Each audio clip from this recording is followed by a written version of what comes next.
Immunity के chapter में आपसे पूछा जा सकता है एमसीक्यूज के हवाले से the branch of biology in which study about immune system that's called immunology. Immune system के कितने कंपोनेंट्स हैं? 3। First line of defence, second line of defence, third line of defence. First line of defence में आप लोगों ने skin का बताना है। स्किन में दो पार्ट है, एक एपिडर्मस और एक डर्मस। एपिडर्मस में एपिडर्मल डेंड्राइटिक सेल्स याद रखें, ये मॉडिफाइड फॉर्म ऑफ मैक्रोफेज है। डर्मस जो है वो living part of the cell है। डर्मस जो है इसमें कोलेजन प्रोटीन होता है। इसके अंदर स्वेट ग्लैंड और सेबेशियस ग्लैंड होते हैं। सेबेशियस ग्लैंड सीबम रिलीज करते हैं जिसकी वजह से स्किन जो है वो प्लाइएबल होता है। ये एमसीक्यूज आपसे पूछा जाएगा।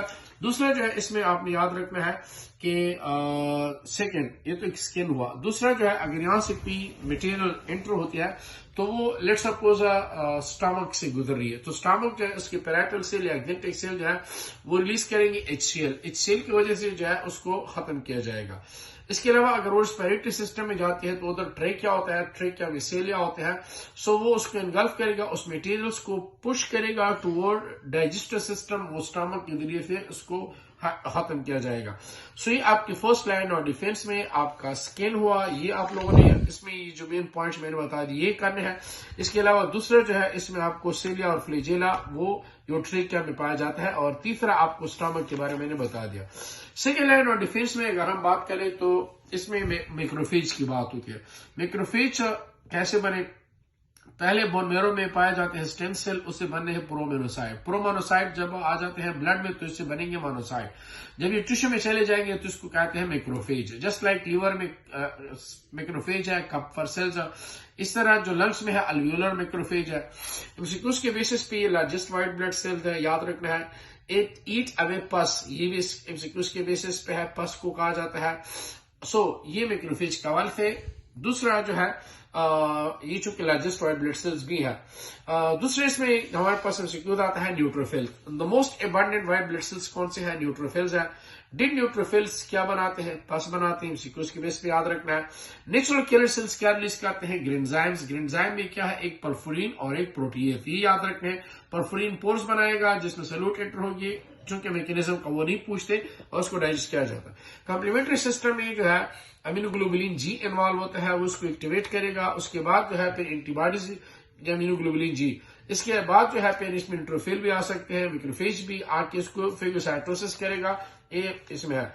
इंटरफेरॉन जो है स्पेसिफिक वायरसेस के लिए होता है। 3 टाइप्स है, अल्फा बीटा और गेमा। अल्फा और बीटा व्हाइट ब्लड सेल वो फाइब्रोब्लास्ट बनाती है और गेमा जो है ये हमारे पास मैच्योर टी सेल्स बनाती है, ये याद रखना है। इसके बाद इन्फ्लेमेटरी रिस्पांस में आप लोगों ने याद रखना है कि इंजरी के वक्त कौन सी केमिकल रिलीज होते हैं? ब्रेडिकिन, सेरोटोनिन और हिस्टामिन। इसके बाद पायरिक्स या fever means elevation of body temperature. Bacteria enter होने से वो पायरोजन बनाएगा, वो थर्मोस्टेट को डिस्टर्ब करेगा। थर्मोस्टेट डिस्टर्ब से बॉडी की हीट बढ़ेगा, जिसकी वजह से वो हीट ज्यादा हीट की वजह से ये बैक्टीरिया खत्म होंगे। इसमें एमसीक्यूज के बेस पे याद रखना है वॉलिंग ऑफ आयरन। आयरन की डिफिशियंसी आती है जिसकी वजह से जो बैक्टीरिया की ग्रोथ के लिए मोस्ट इंपॉर्टेंट चीज समझी जाती है। दूसरा जो है इसमें आपने फिर थर्ड लाइन ऑफ डिफेंस में हमारे पास है दो, एक है ह्यूमरल रिस्पांस और एक है cell mediated response. Humoral response को एंटीबॉडी मेडिएटेड रिस्पांस कहते हैं। B cell along with antibody जो है इन्वॉल्व होती है। जबकि जो हमारे पास सेल मेडिएटेड रिस्पांस है इसमें हेल्पर टी सेल और बी सेल्स इन्वॉल्व है। साइटोटॉक्सिक टी सेल और killer T cell directly involve होते हैं। सिर्फ इसमें ये भी याद रखें कि cytotoxic T cell killer T cell और बी सेल ये दो मेमोरी सेल बना सकते हैं, बाकी मेमोरी सेल नहीं बनाते। और सुप्रेसर टी सेल जो है वो इम्यून सिस्टम को सुप्रेस करती है। उसके बाद आप लोगों ने इम्यूनिटी में शॉर्टकट देखना है। दो टाइप की इम्यूनिटी है, एक एनेट जो पेरेंट्स की तरफ से डीएनए के जरिए से आई या मदर से प्लेसेंटा की तरफ से आई। दूसरा एक्वायर्ड या एक्वायर्ड है। इसमें दो टाइप्स है। इसमें एक है एक्टिव और एक है पैसिव। मदर मिल्क जो है वो पैसिव है और एक्टिव जो है जब हम डिजीज से रिकवर हो जाते हैं, या इनके अलावा दूसरा हमारे पास जो वैक्सीनेशन हम यूज कर लेते हैं, यही इसको। और vaccine mean the process of administrating vaccine card is vaccination कहते हैं। अच्छा, इसके बाद जो है फिर आप लोगों ने याद रखना है इसमें कि हमारे पास एंटीबॉडीज की कितनी टाइप्स है? 5 है, GAMED। कितने पोलिपेप्टाइड चेन्स है? 4 पोलिपेप्टाइड चेन से बनी होती है। इसका अपर रीजन जो है वेरिएबल होता है, लोअर जो है कांस्टेंट डिस्ट्रक्शन करेगा और अपर वेरिएबल रिकॉग्निशन करेगा। इसको पैराटॉप भी कहते हैं। दूसरा एलर्जी की वजह से होती है, एबनॉर्मल इम्यूनोग्लोबुलिन ई की वजह से होती है। और ऑटोइम्यून डिसऑर्डर में आप लोगों ने याद रखने हैं, ऑटोइम्यून डिसऑर्डर में एबनॉर्मल एंटीबॉडीज बन जाती है तो बॉडी अपने बॉडी पार्ट्स पे अटैक करती है। ल्यूपस में किडनी पे अटैक करेगी, जुवेनाइल रूमेटॉइड अर्थराइटिस में जॉइंट पे अटैक करती है, स्क्लेरोडर्मा में स्किन पे, एनकाइलोसिस स्पॉन्डिलाइटिस में स्पाइन्स पे और एनकाइलोसिस डर्मेटोसाइट्स में मसल्स पे अटैक किया जाता है। बी सेल और टी सेल जो है वो ऑर्गन ट्रांसप्लांटेशन में कैसे इन्वॉल्व होते हैं?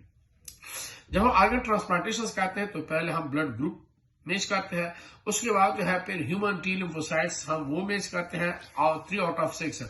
उसके बाद जब ऑर्गन ट्रांसप्लांट किया जाता है तो फिर साइक्लोस्पोरिन का इंजेक्शन लगाया जाता है जो कि ट्राइकोडर्मा पॉलिस्पोरम से एक्सट्रैक्ट किया जाता है। ये जो टी सेल्स है ये और या बी सेल ये असल में इसके अगेंस्ट एंटीबॉडी बना के उस ऑर्गन को रिजेक्ट भी कर सकते हैं। Thank you sir.